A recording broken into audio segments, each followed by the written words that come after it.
La poeta Manuela Cristancho Muñoz.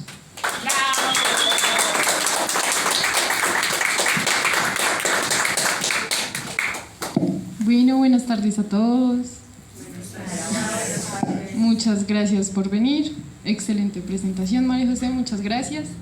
En efecto, mi nombre es Manuela Cristancho, soy estudiante de la carrera de Estudios Literarios y antes de empezar pues, el taller me preguntaban mucho ¿por qué Soledad?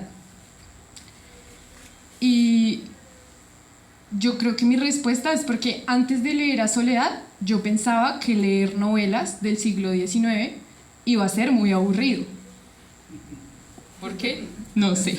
Pero generalmente pues cuando uno piensa en cosas antiguas, que pues es un pensamiento que es erróneo, uno piensa en que es aburrido, que pues como las cosas han cambiado tanto, pues también da como un poco de pereza, porque es como repasar ya el pasado. Mi propuesta acá es que replanteemos cómo pensamos la literatura, por qué leer mujeres de ese entonces y por qué al parecer las mujeres parecían estar adelantadas, ¿sí? La primera vez que yo leí Dolores, yo dije, esto perfectamente puede ser contemporáneo, o sea, esto lo pudieron haber escrito ayer, basado en el siglo XIX. Entonces, para dar así como un contexto rápido de la escritora. La escritora de Dolores, que es la novela de la que nos vamos a estar basando hoy, que es esta de acá, con un prólogo de Carolina Alzate que voy a estar citando la mayoría pues, del taller. Digamos que Soledad, pues mujer, nació en 1833, en una época en la que las mujeres se creía, y decía José María Vergara y Vergara, no debían ni hablar ni dar de qué hablar. Entonces, el hecho de que hablaran ya era como dar de qué hablar. Partiendo desde ahí, digamos que Soledad Acosta de Samper escribiendo ya daba de qué hablar y además ya hablaba. Entonces ahí ya nos damos cuenta de que ella como que muy a su época no estaba tan acoplada. El papá de ella se llamaba Joaquín Acosta y era prócer de la Independencia, era una persona muy importante en ese momento, era un diplomático, además de eso era historiador y geógrafo. Él lastimosamente fallece cuando Soledad tenía 19 años, pero fue la persona que la impulsó a ella a educarse, ¿sí? A que ella aprendiera a leer, aprendiera a escribir, que le interesara este tipo de cosas, que se formara como persona, más allá de que pues, fuera mujer, que en ese momento era como el pero para hacer este tipo de cosas, lo cual ahorita nos damos cuenta que pues, no tiene ningún sentido. Además de eso se casó y el esposo también digamos que pues era un letrado, la ayudaba mucho y la apoyó para el momento en el que ella sacó Dolores y aún así digamos que ella para no dar de qué hablar, ella lo que hizo fue que tenía un seudónimo que era Aldebarán, solo utilizaba seudónimos de hombres. Y quiero que charlemos un poquito, no quiero estar acá todo el tiempo hablando yo, y para ubicarnos, digamos que en el contexto de la literatura de ese momento, quiero que me comenten a alguien que se atreva pues, a participar, que me digan que es un romántico. ¿Sí? Voy a pasar la tarjetica y el que quiera hablar la coge, la levanta y habla. No hay respuestas incorrectas, es solo lo que ustedes piensen. Claro, Gerito. Para mí un romántico es una persona que se deja atravesar por su entorno, que a pesar de que en ese momento pasen muchas cosas malas, siempre hay como algún tipo de esperanza, como bueno, de la palabra literalmente, de ser amado, de amar, de sentir amor incluso en la adversidad. Para mí es un romántico, alguien que sí, que tiene esperanza.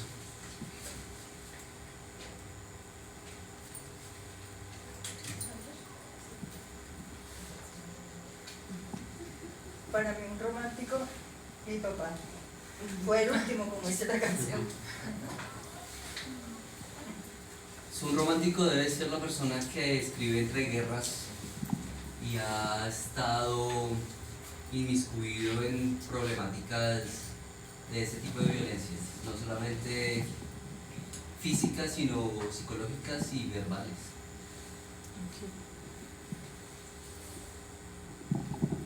¿Hay alguien más que desee hablar? Un romántico es el escritor marcado en una época histórica definida, en donde pues primaba él, la persona, y la ideología de las personas sobre todo.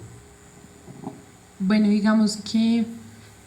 Sí, claro, siga. Romántico o romántica es la persona que ve en las otras personas lo bonito, en las cosas también ve lo bonito, en la naturaleza y en los animales, donde le da la esperanza a otras personas que la vida es diferente y que hay que disfrutarla y hay que gozarla.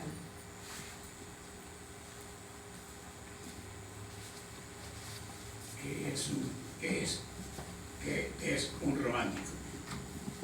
Para mí, un romántico es una persona idealista que quizás se ha apartado un poco del realismo y se aparta un poco de la parte subjetiva.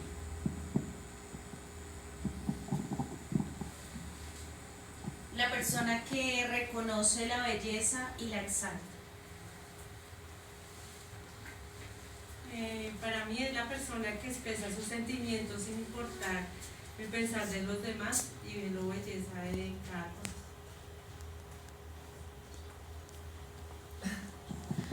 Listo, muchas gracias a todos. En efecto, todo lo que dijeron es correcto. Y un romántico, digamos que ya hablando del movimiento del romanticismo en ese momento, que nos estamos ubicando ya en Soledad, pues ella espaciotemporalmente estaba en el romanticismo francés fundacional. Ya vamos a hablar después de lo fundacional, pero en lo romántico es en efecto esa persona que se deja atravesar por su entorno, por lo que le sucede, ya sea la guerra, ya sea el amor, ya sea la naturaleza, y eso fue muy importante en esa época precisamente porque se apartaba, digamos que un poco de esta estructura de ver las cosas tal vez de forma muy seria o digamos de forma en la que no fuera tan sentimental, por decirlo así. Entonces, bueno, eso por un lado, ya sabemos qué es el romanticismo. Entonces, bueno, hablando ya de lo fundacional, las novelas fundacionales, digamos que hay en Colombia, solo se considera que hay una, que es María, de Jorge Isaacs, que tiene muchas cosas en común con Dolores, que es pues, la novela de Soledad Acosta. ¿Por qué se parece? Las dos novelas cuentan con una historia de amor. Las dos novelas tienen descripciones de los paisajes, que es muy importante al momento de conocer un país, porque así tú te haces la imagen y cuando estás leyendo, pues digamos que te sientes ahí, estás metido en el personaje y puedes ver, es como, así está el lugar. Además de eso también muestran, digamos que la cultura y las costumbres que se tienen, que eso pues también es muy importante para conocerlo y saber por qué la gente actúa como actúa. Y en lo que se diferencian es que en Dolores el protagonista sí habla y el protagonista es la mujer. En María, que pues la protagonista es María, es muy callada, a pesar de que lee y escribe, solo lo hace cuando hay un hombre cerca, que es su amado. Entonces digamos que sí se ve que el rol de la mujer empieza a ser como un poco más diferente o empieza a girar en torno al hombre, que digamos que terminaría siendo como el objeto principal en la novela. En Dolores eso no pasa. Los dos cuentan con un narrador hombre, pero en Dolores el narrador le va cediendo la palabra a la mujer. Y digamos que a manera de estructura del libro lo hace de una forma muy sensata, porque va haciendo por medio de cartas. En ese momento, pues claramente no habían celulares y todo se manejaba por medio de cartas. Entonces el narrador, que causalmente, es el primo, él va diciendo como Dolores me contó sobre tal cosa y la empieza a citar y oh sorpresa, son 3 páginas solo Dolores hablando. Entonces se le va cediendo la palabra y le va cediendo la palabra y le va cediendo la palabra. La novela cuenta con 3 partes. En la primera solo habla el hombre, solo habla el narrador. Vemos a Dolores, pero en ciertos diálogos. En la segunda va incluyendo las cartas y además de eso, digamos que se empieza a ver más como los conflictos amorosos que empieza a tener Dolores. Entonces es muy bueno porque yo antes cuando les contaba y decía como uy no, esto va a ser muy aburrido, pues era un chisme buenísimo verlos que no podían estar juntos y querían estar juntos y se amaban, y a la vez ver cómo eran súper rolos y yo súper rola, era como me encanta lo fundacional, porque sí, totalmente, está muy bien escrito, y ver que lo escribiera una mujer pues era muy chévere. ¿Por qué? Porque el tono que tiene Soledad Acosta en la novela es muy diferente al que tiene Jorge Isaacs. ¿Por qué? Porque siempre busca como tener un enfoque, digamos que muy patriótico por un lado, y por el otro, además, muy serio. A pesar de ser romántico, sí se nota, digamos, la diferencia de que escribe un hombre, por así decirlo. Y la tercera parte, que es la parte más controversial de Dolores, solo habla la protagonista, o sea, solo habla la mujer. Y esta parte fue recortada, mejor dicho, creo que hasta los años 2000, cuando volvieron a recuperar la novela.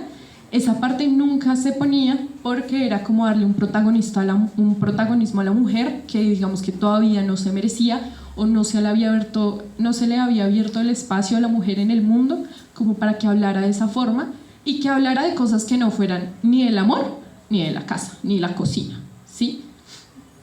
Y acá quiero saltar a lo otro para que hablemos un poquito más de teoría, y es, ¿ustedes qué creen que se necesita para ser escritor?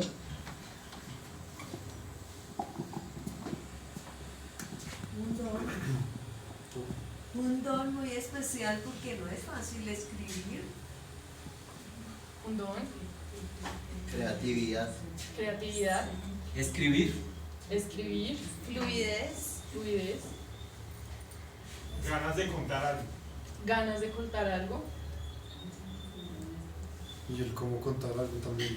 el cómo contar algo, la forma, Tener experiencias. experiencias, Dejarse llevar por las emociones y los sentimientos. ser un romántico. Sí, tal cual, estoy de acuerdo con todos ustedes.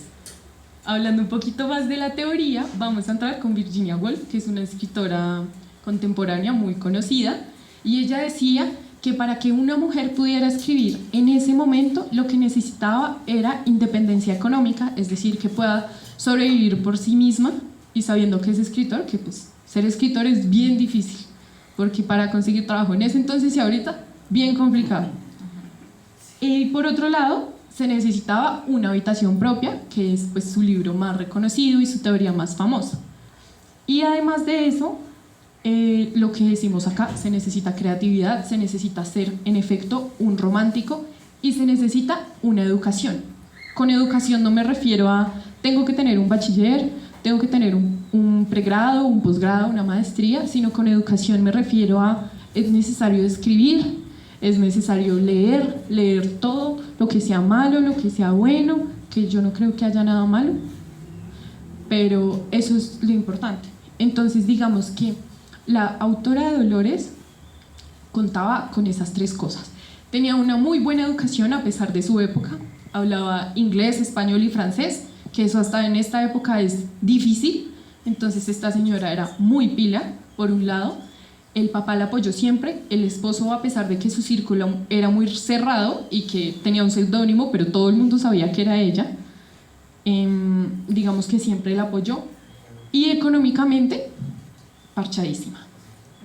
O sea, ella estaba en lo suyo, tuvo su periódico, entonces ella contaba con las 3 cosas y por eso fue también que tuvo la gran ventaja y publicó alrededor de 27 novelas y muchos cuentos.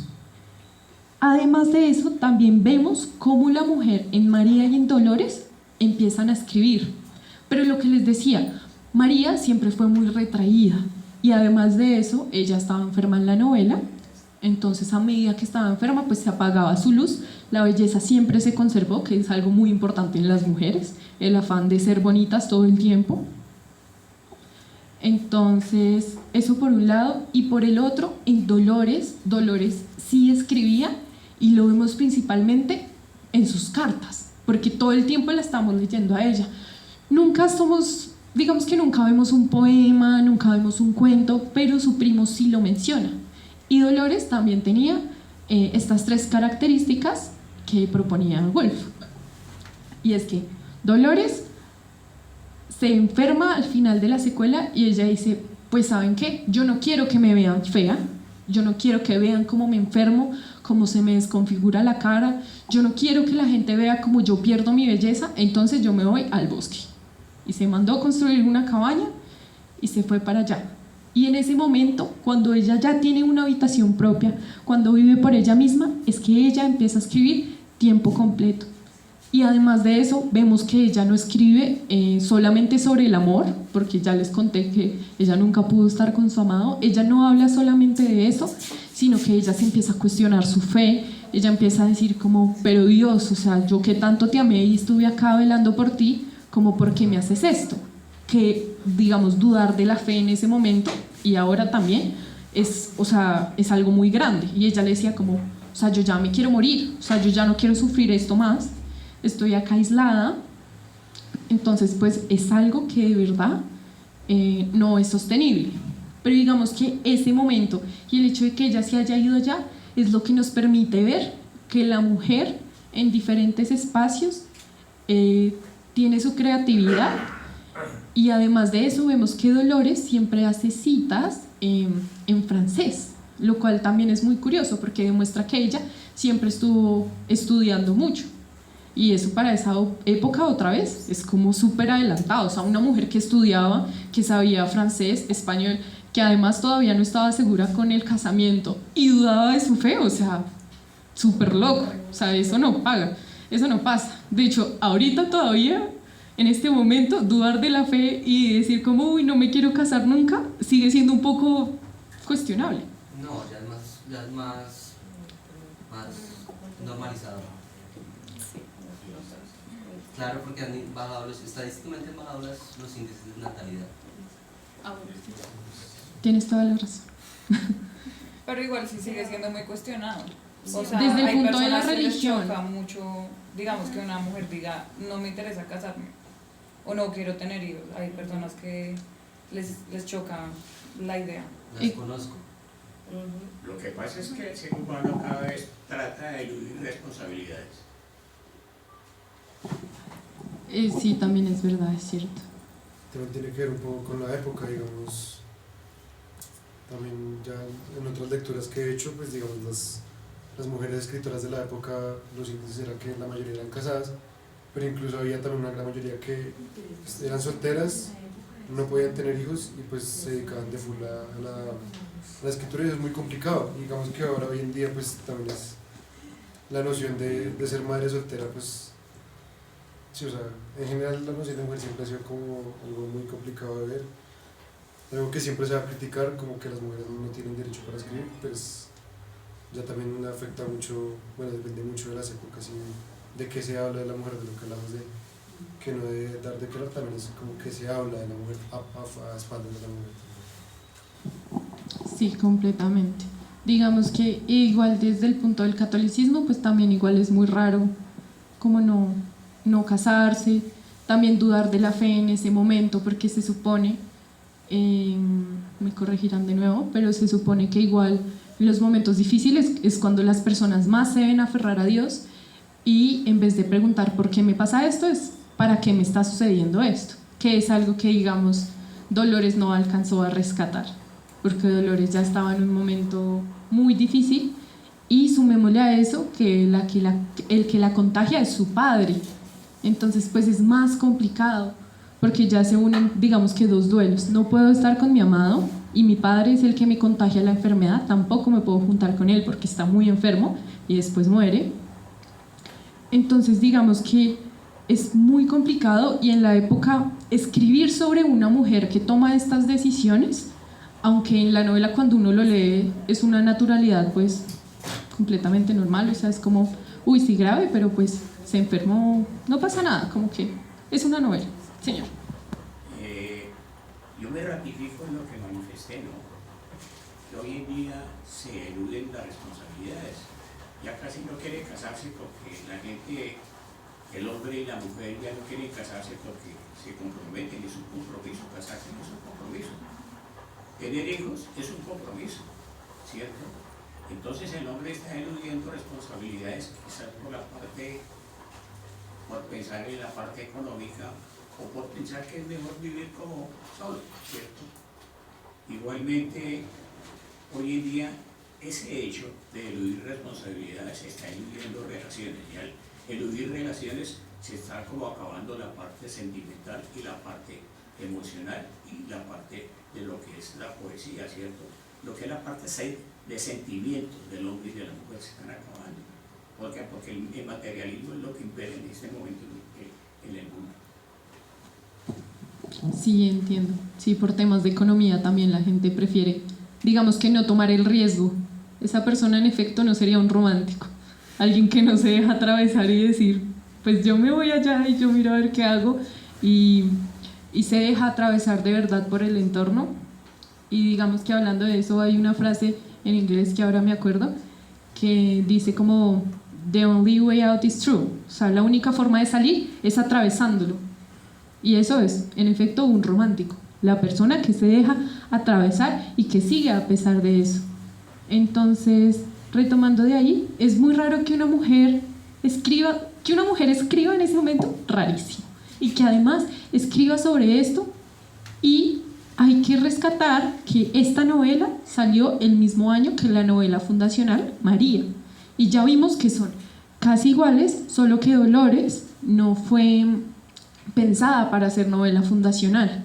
Se rumorea, obviamente pues no tenemos como una cita cierta de lo que sucedió, pero se rumorea pues que fue porque Dolores habla, por un lado, y además de eso pues la persona que la escribió era una mujer.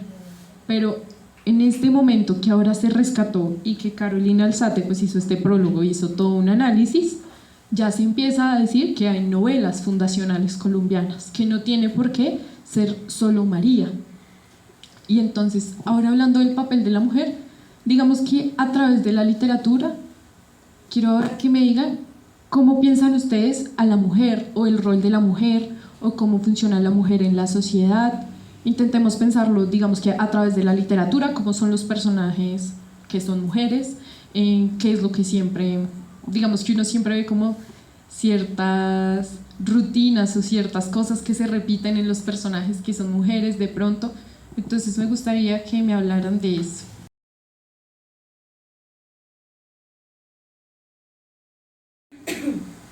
Digamos desde lo cotidiano, pues el rol de la mujer que siempre ha sido predominante, pues que obviamente poco a poco se ha ido deconstruido, es pues que la mujer pertenece a la cocina, a la casa más que todo, no a la cocina, a las labores caseras. Y digamos que en la literatura que se esperaba ese tiempo de las mujeres era que hablaran sobre eso, sobre la belleza, sobre el deber de ser mamá, de ser esposa, de la belleza, de las flores. Entonces, como una imagen muy recurrente en la poesía desde entonces, como que la mujer suele escribir sobre lo bello, sobre el amor, sobre sentirse amado, cuando en realidad no. Incluso Dolores pues habla mucho de eso, sobre la muerte, sobre cómo se siente se siente incertidumbre. Entonces digamos que eso también rompe un poco con los estándares de lo que se pensaría que una mujer debería escribir en la literatura.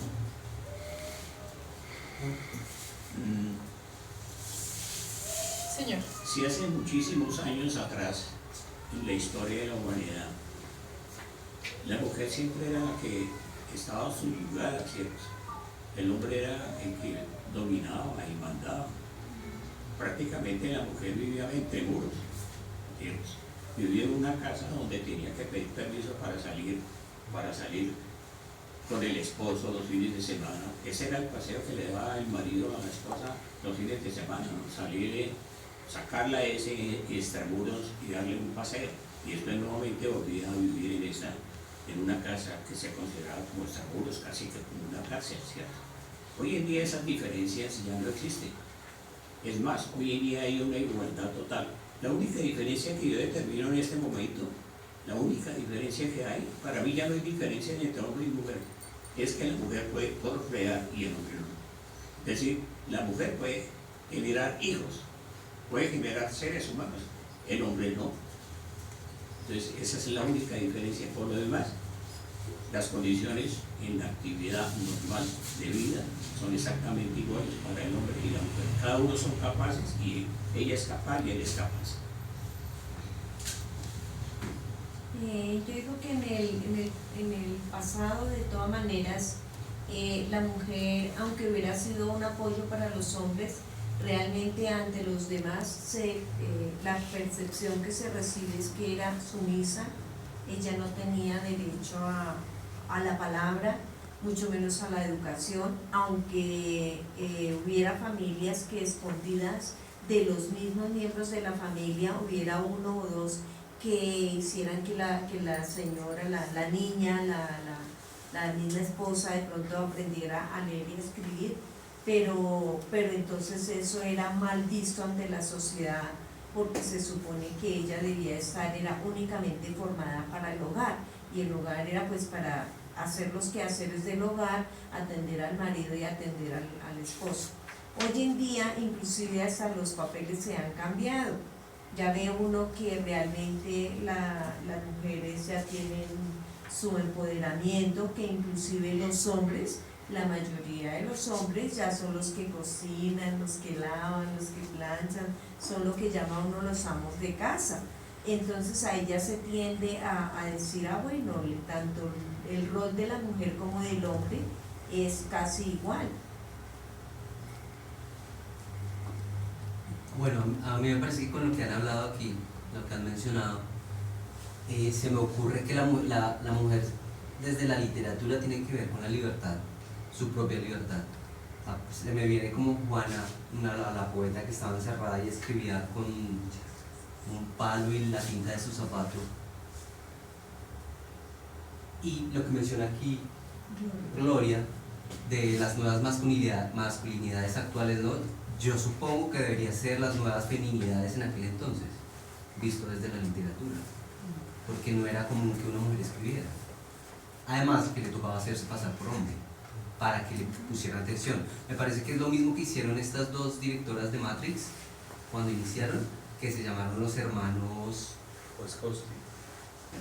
que ahora son las hermanas. Entonces yo lo veo así como libertad y como la posibilidad de poner sus experiencias en el papel.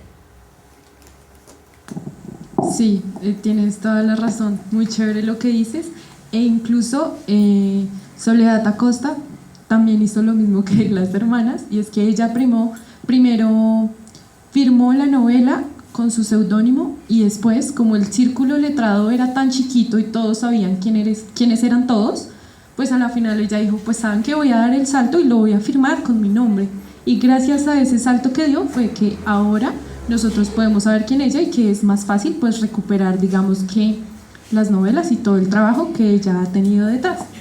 Y hablando de eso, voy a leerles una cita de la última parte de la tercera parte del libro, en la que pues habla Dolores, y dice: mi espíritu es un caos, mi existencia una horrible pesadilla. Mándame, te lo suplico, algunos libros. Quiero alimentar mi espíritu con bellas ideas. Deseo vivir con los muertos y comunicar con ellos. Ahí podemos ver que ella de cierta forma está agonizando espiritualmente, pero que asimismo el momento en el que está más libre físicamente es cuando está en su habitación propia, es cuando está allá, cuando ella dice voy a leer lo que yo quiera y voy a escribir lo que yo quiera, porque nadie me ve ni físicamente, ni nadie sabe cómo estoy espiritualmente, sino solo pues mi primo Pedro, pero eso pasa a un tercer plano en realidad. Y cuando ella está más encerrada es cuando empieza a ser más libre, lo cual es muy curioso, es irónico, y asimismo pues su fe empieza a quebrantarse, lo cual también pues es un poco raro.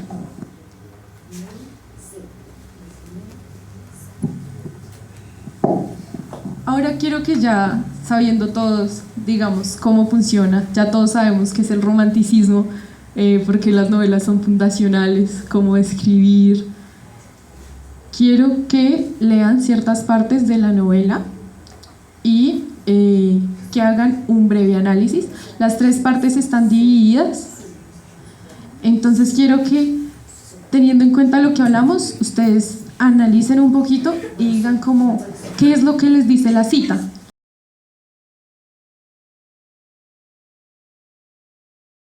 De la página 2 dice: la luna iluminaba el paisaje, un céfiro tibio y delicioso hacía balancear los árboles y arraneaba las flores y perfumes.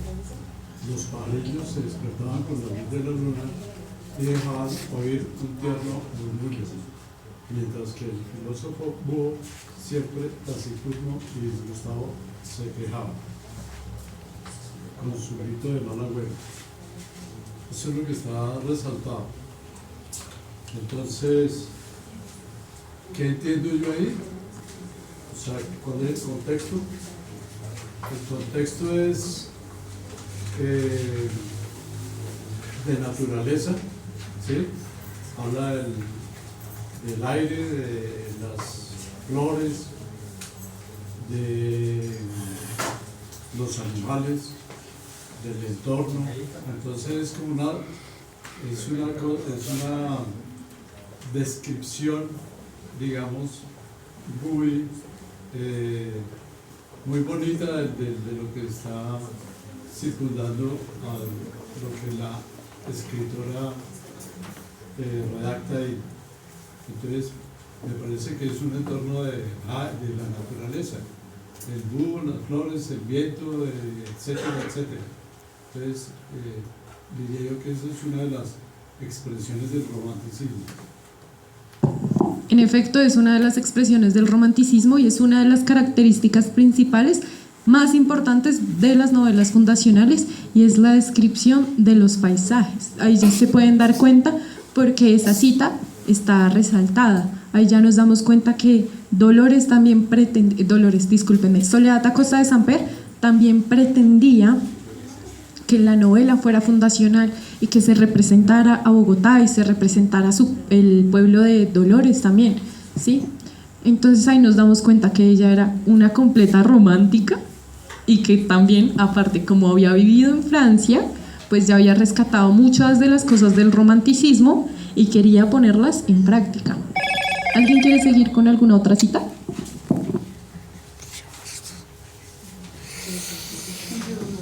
Dice: vivo ahora, siempre triste, retraída, mi carácter ha cambiado totalmente.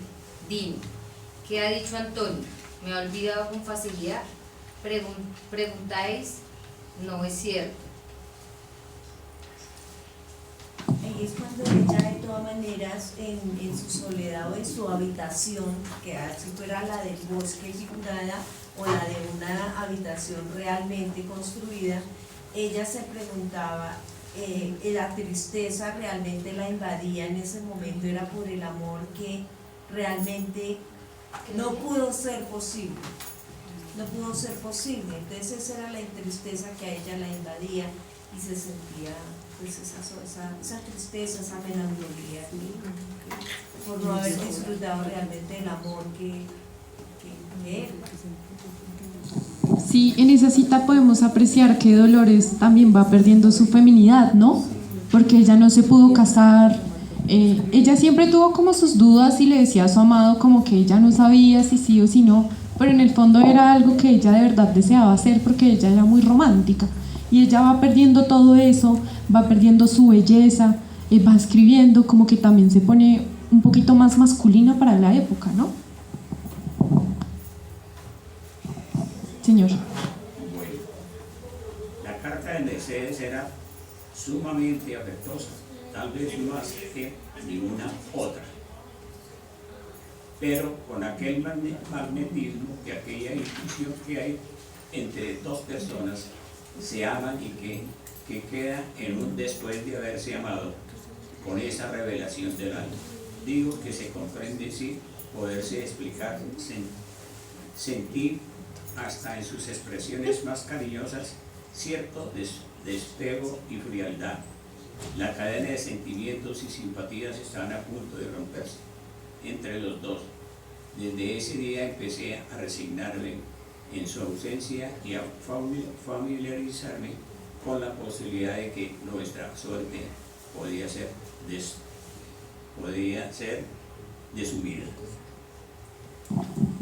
Para dar un poquito de contexto, esa cita es del primo de Dolores, o sea, el narrador, y está hablando de Mercedes, que es su amada, que poco a poco a través de la novela nos vamos dando cuenta que ese romance tampoco se va a dar, lastimosamente.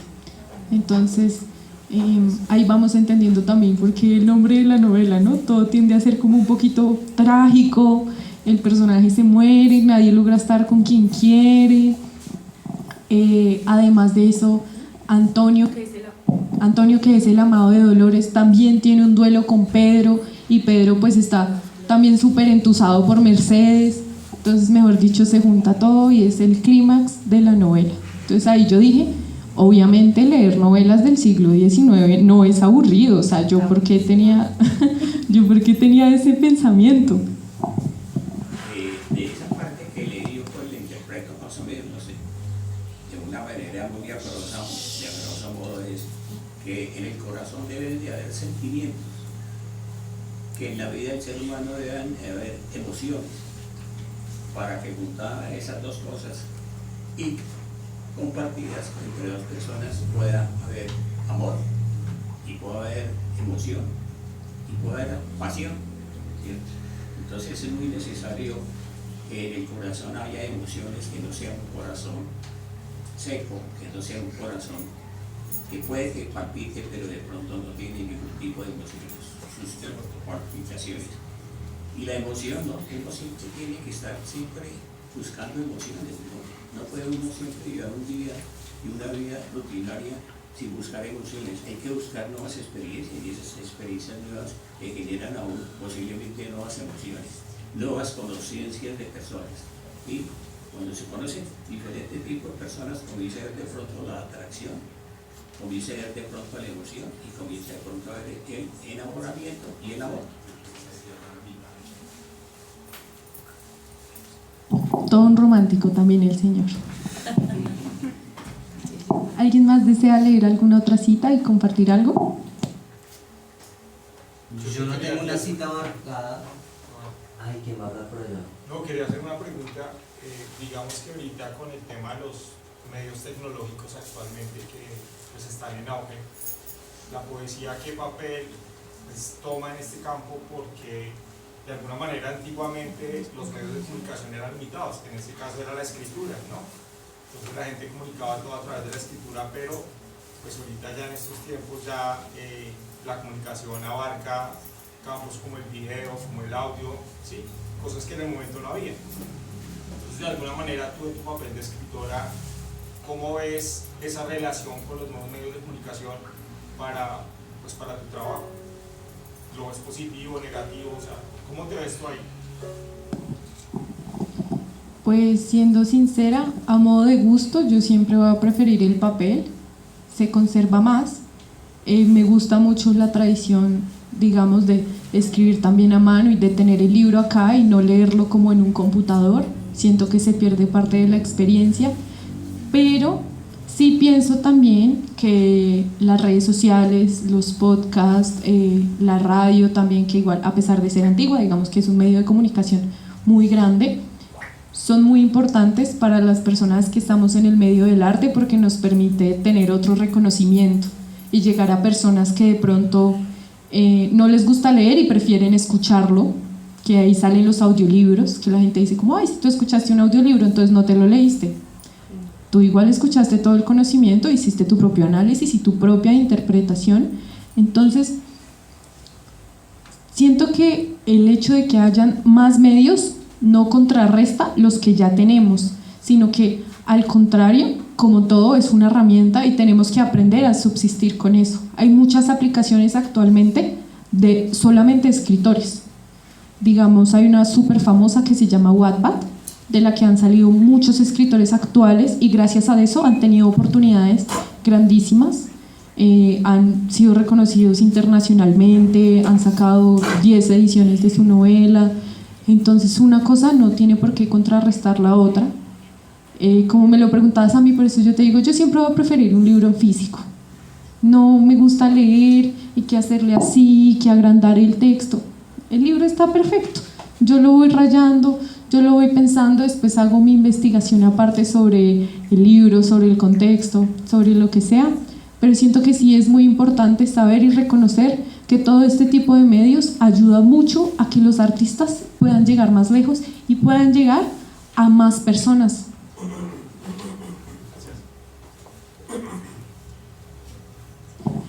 ¿Quieres leer la cita? Como Gloria había hablado del desamor y también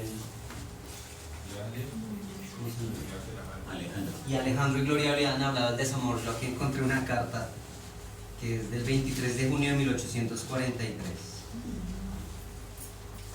Hace un año que sufro sola, aislada, abandonada por el mundo entero en este desierto. Ay, si hubiera alguien que se acordara de mí. Como no me hubieran de llegar ráfagas de consuelo que inspiran resignación a este corazón desgarrado. A lo lejos en la llanura corren y se divierten.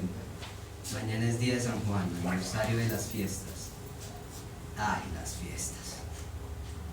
Qué de recuerdos me traen a la memoria. Hoy encontré por casualidad un ramo de jazmines secos. Podrá creerse que este ser monstruoso que aparece ante mí al acercarme al espejo del árbol es la bella niña a quien fueron regaladas estas flores. Antonio, tú, a quien amo en el secreto de mi alma, cuya memoria es mi único consuelo. Antonio, ¿te acordarás acaso todavía de la infeliz a quien amaste? Si supieras cómo me persigue tu imagen, resuena tu nombre en el susurrante ramaje de los árboles, en el murmullo de la corriente, en el perfume de mis flores favoritas, en el viento que silba, entre las páginas del libro en que me fijo, en la punta de la pluma con que escribo. Veo tus iniciales en el ancho campo estrellado, entre las nubes al caer el sol, entre la arena del riachuelo en que me baño.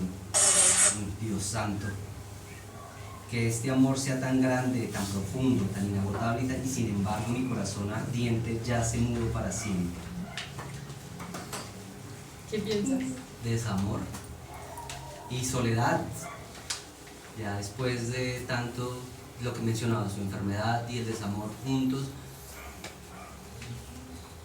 pero es como la decisión que ella toma, como cada cual ve qué quiere hacer, ¿no? Casarse, tener hijos, no casarse, matar, robar, etc. Es como el libre albedrío que tenemos nosotros, creados por nosotros mismos, ¿no?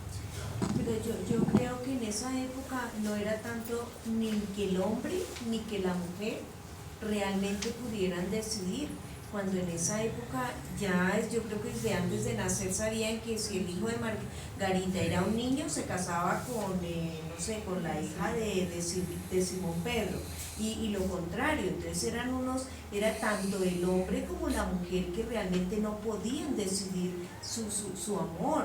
Así era de verdad la tristeza, el desamor. Entonces tenaz. Yo creo que lo que le llenaba ese vacío realmente era el poder escribir o una poesía o un cuento o una novela y poder como desahogar ahí o sentir las mismas cosas que la otra persona escribió en la persona que la leía. Hoy en día, desde hace años para acá, sí uno sí decide con quién se va, con quién no se va y todo, y ahí sí hay momentos de amor y pues si después viene el desamor, pues así ya no.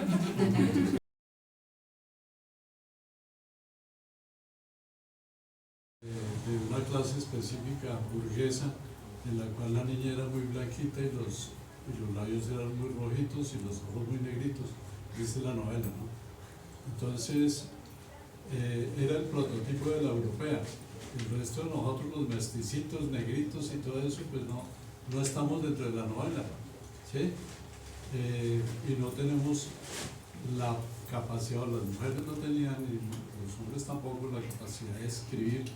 Simplemente los que tenían el dinero para dedicarse a estas cosas artísticas, pero el siervo, el esclavo o el campesino iletrados no tenían ninguna capacidad de ponerse a describir el mundo como se quisiera, ¿no? Entonces de pronto ahora sí hay un poco más de participación. Me parece a mí que desde la sociología está enmarcado en ese contexto. Señor. El enamoramiento y el querer se termina. Lo que no se termina es el amor eterno. Una cosa es querer y otra cosa es amar. El amor es eterno y el enamoramiento se termina, es definido. Pero mira que, o sea, ay, perdón, 100 años después, por ejemplo, Gabriel García Márquez en El amor en los tiempos del cólera, ahorita que él lo leyó como con esa pasión, me hizo evocar mucho ese libro, porque los libros de amor y los románticos sí tienden mucho a hablar de amores imposibles, y en El amor en los tiempos del cólera igual Gabriel García Márquez 100 años después habla de esos amores que no pueden ser, de esas mujeres que les toca casarse con quien su familia decide. Entonces creo que ese tipo de libros y los libros colombianos o pues de autores colombianos tienden como a hablar de ese amor que no puede ser y de esa imposición que le hacen del amor a las mujeres. Sí, completamente, así es. ¿Hay alguien que quiere hablar en la parte de atrás? Por favor. No llora ni me quejaba, mi desesperación no admitía desahogo. Yo pienso que ella era una muchacha guerrera y que, o sea, sí tenía sentimientos, pero no, o sea, no le quedaba tan bien los sentimientos, o sí tenía, pero no tan duros o no los tomaba tan en serio. Es un gran punto de vista, de hecho. Ella en algún momento también dice como, ya ni siquiera sé qué siento, ya no sé si lo siento todo o si no siento absolutamente nada. Entonces, ¿lo entendiste? Perfecto, Reina. Señora. Bueno, yo me acuerdo que en los tiempos, digamos hace unos 50 años, algo como lo que ella dice, ella hacía como por, digamos, inercia las cosas, pero no porque en verdad su corazón o sus sentimientos eran, ¿sí? Yo me acuerdo que, por ejemplo, mis abuelos hacían una siembra y no era que si la siembra se echaba a perder, tenía que casarse, digamos, la hija de mi abuelo, casarse con el hijo del vecino porque se había perdido la... Sí, no había un sentimiento, así usted no quisiera al vecino, se tenía que casar por pérdidas. Si había una ganancia, entonces se repartía la ganancia de la cosecha, pero no lo dejaban a uno actuar como el sentimiento de uno. Me gustaba un ejemplo, el hijo del vecino, pero se trabajaba en lo que dijeran los papás.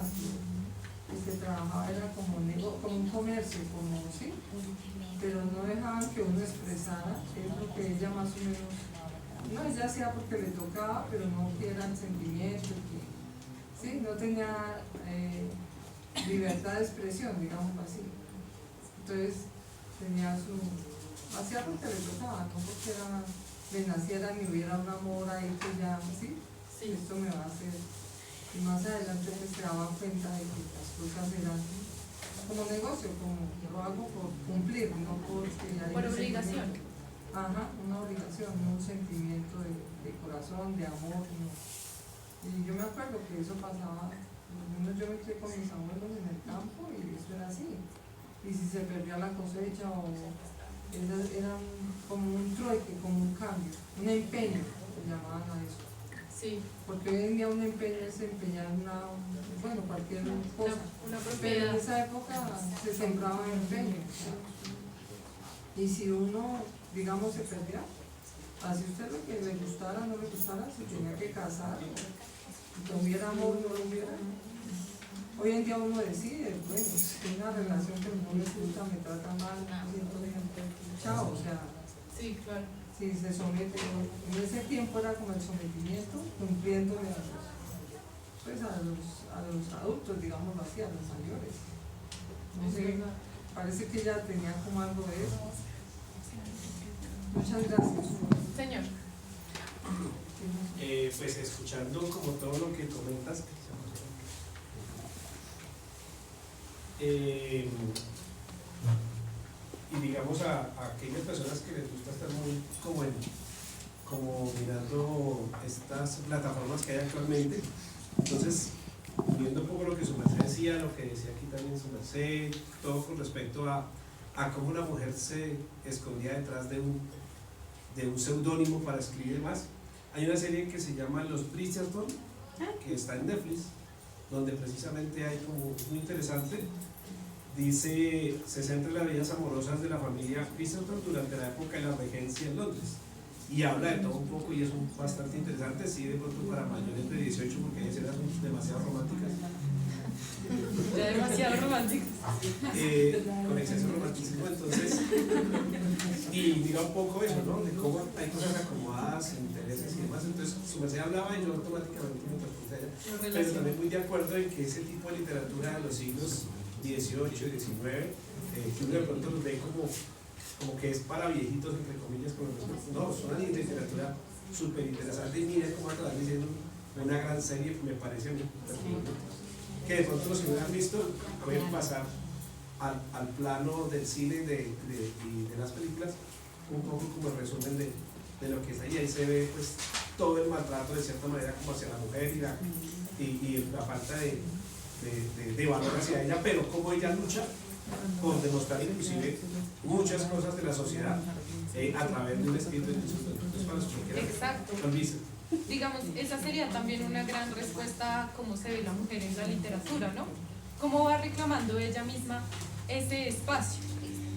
Porque, digamos, María, por ejemplo, la novela fundacional que todo el mundo reconoce, que es escrita por Jorge Isaacs y salió el mismo año que Dolores, María, a pesar de que tal vez tiene un interés por hacer eso, digamos que ella no es capaz, ella sabe leer y ella empieza a leer una novela, pero cuando le dicen como, ¿has leído la novela?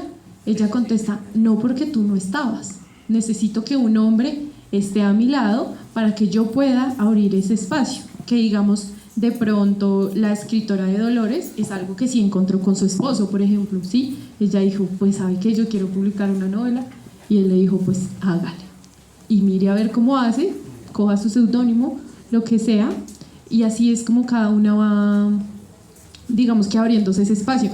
Esa relación que haces me parece muy chévere, porque ahí uno se da cuenta que pues uno puede relacionar cosas actuales con cosas que pasaron hace muchísimo tiempo y uno no lo piensa. ¿Hay alguien más que desee leer o comentar algo? Señor. ¿Será que la palabra enamorar? Sí. Yo pienso que sí, ¿cierto? Cuando un hombre y una mujer, un jovencito y una jovencita se sienten atraídos a distancia, comienzan a atraerse. Y finalmente tienen la oportunidad de encontrarse y comienzan a conversarse. Ahí es cuando se comienza precisamente la palabra, es la que comienza a dar a entender qué siente la mujer internamente, qué manifiesta la mujer internamente. Comienza a manifestar sus sentimientos, cómo es internamente, espiritualmente. Y es ese diálogo agradable, ese que comienza a admirar a la mujer y la mujer comienza a admirar al hombre. Con la palabra, con el diálogo, comienzan a descubrirse las cualidades y los defectos de cada una de las personas. Pero sin embargo, con cualidades y defectos comienza a haber enamoramiento y amor. Entonces la palabra es definitiva, la palabra es como un medio para que las personas comiencen a conocerse y comiencen a enamorarse, comiencen a amarse. La palabra es definitiva. Muchas gracias a todos por participar y por hacer sus propias análisis y sus interpretaciones. Ese era, digamos que todo el punto también del taller, que ustedes lo pensaran y lo vieran de una forma diferente, así relacionando una serie, me parece excelente, y que vean la literatura desde otro punto de vista. Digamos que hablando de lo de que todo ya está planeado en cuanto al amor en esa época, y de que ya se sabe quién va a estar con quién y cómo funcionaba el amor en ese entonces, les voy a leer una cita que le dice Dolores a Pedro, hablando sobre Mercedes, que ya sabemos que no se les dio el amor, y ella le dice: tú no la amaste nunca, pues cuando uno ama no tiene orgullo, no puede haber resentimiento duradero, ni pique, ni mala voluntad respecto del ser amado, lo cual me parece una reflexión muy fuerte. Yo personalmente pienso que uno puede amar a alguien y que también puede estar bravo, también puede llegar a irrespetar, también se puede equivocar, y que eso no quita que yo ame a la persona, porque somos humanos, y lo que decía el Señor, los sentimientos están ahí, y de pronto también la gente, por ahorrarse eso, es que empieza a evitar esas cosas y a evitar, no sé, casarse o cosas así. Pero entonces, ¿en qué punto? Y digamos, eso también lo plantea la novela, yo sí siento amor. Y porque, digamos, Dolores se dio cuenta que se quería casar hasta ya cuando ya estaba casi muriendo, y decía como: Antonio, o sea, yo quiero estar contigo, Antonio, pero pues ya no estaba Antonio, ella ya se había contagiado. Entonces, ¿hasta qué punto tenemos que esperar para tener esa habitación propia, para crear lo propio, para que podamos ser estos románticos? Y ser romántico no quiere decir: ay, me desvivo de amor todo el tiempo, sino de verdad vivir el entorno y dejar que nos atraviese las situaciones, la ciudad. No es pasar por los lugares, sino dejar que los lugares pasen también a través de nosotros y ver qué es lo que tenemos alrededor. Manuela, ¿te puedo hacer una pregunta? Claro, Julio César. Aunque sea de pronto un spoiler, ¿de qué se contagia Dolores? De lepra. De lepra. La enfermedad del siglo XIX, producto nomás. Tal cual, sí. Y lo más triste de eso es que las personas que se contagiaban de lepra, pues igual tenían que entrar en cuarentena. Sin embargo, la decisión tan drástica de Dolores de me voy allá a la selva, al bosque, y me hago una casa y me desaparezco, no era tan necesaria, y también era pues por el poder adquisitivo que ella tenía en ese momento. Sin embargo, yo creo, y mi interpretación es que ella lo hace porque el papá hizo lo mismo. Entonces ella, como que la única vía que vio viendo al papá fue como: pues voy a hacer eso también, me voy a ir, me voy a alejar. Además que siendo mujer, ¿quién quiere que la vean fea en ese momento? Pues nadie quiere que la vean fea. La lepra, para los que no sepan, digamos que de verdad desconfigura a las personas. La cara queda casi que irreconocible, la piel súper. Exactamente. Entonces digamos que era una enfermedad muy fuerte y a modo visual era muy impactante. Y ella no quería hacer eso, y después no quería que la vieran, y después sufrió las consecuencias de estoy sola. Como, ¿cuál fue la decisión que tomé? No me retracto, pero me está doliendo lo que estoy pasando, lo que me está atravesando.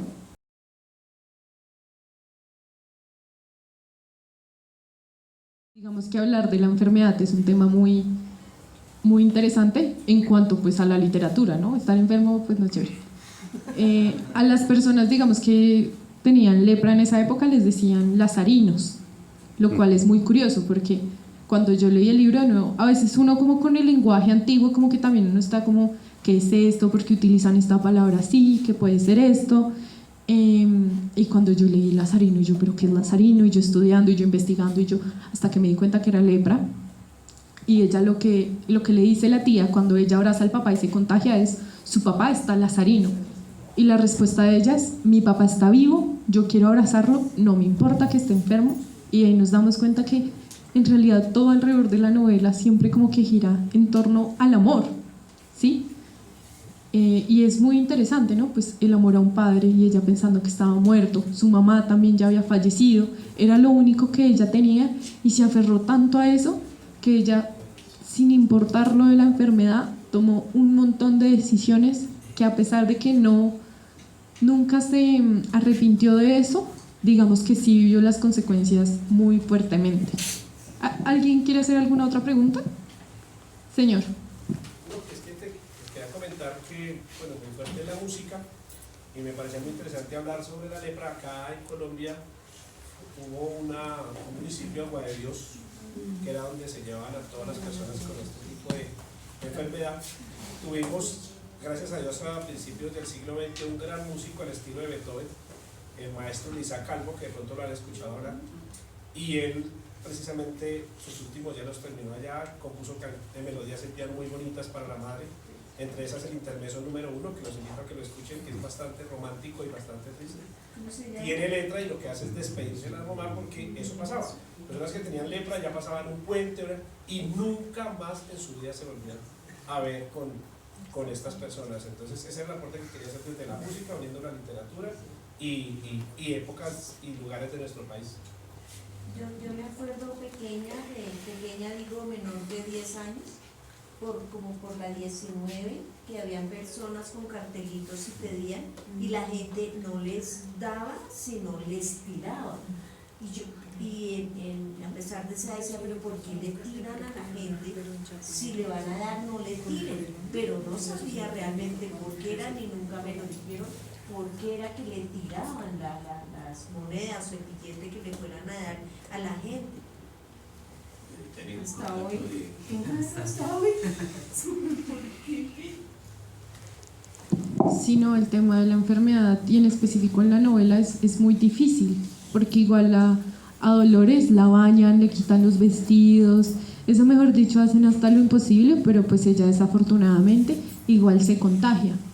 E incluso Pedro alcanzó a tocar una carta que le había mandado el papá de Dolores a la tía, y apenas toca la carta, eso mejor dicho, esa casa se vuelve el 8 y dicen, pero ¿cómo se le ocurrió hacer eso?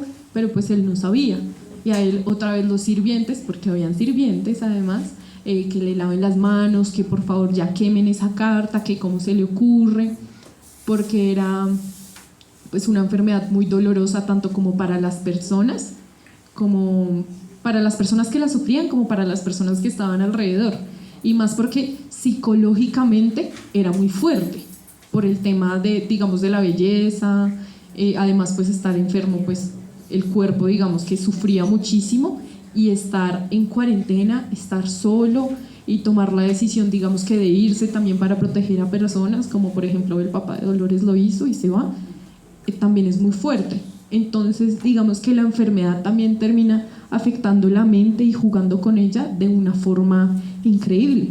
Y digamos, yo también planteé mi teoría cuando lo estaba leyendo, y es que a raíz de eso pues Dolores también sufrió de depresión a raíz de eso, ¿sí? Digamos que ese tipo de trastornos se pueden desarrollar de acuerdo a cosas contextuales, y ella en efecto estaba muy deprimida, incluso intentó suicidarse, a modo de spoiler, no lo logra. Es toda una odisea ese tema. Entonces digamos que hasta qué punto también las enfermedades las seguimos viendo solo físicas.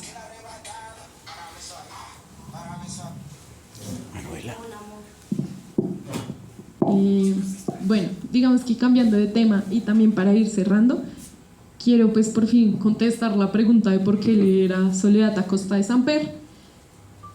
Y la razón de leer a Soledad Acosta de Samper es que puede ser en realidad no solo Soledad, sino cualquier mujer de la época, y la razón de leerla es porque yo pienso que todo libro merece ser leído, y que ella tenía cosas por contar en una época en la que era muy difícil hacerlo, y aún así lo hizo.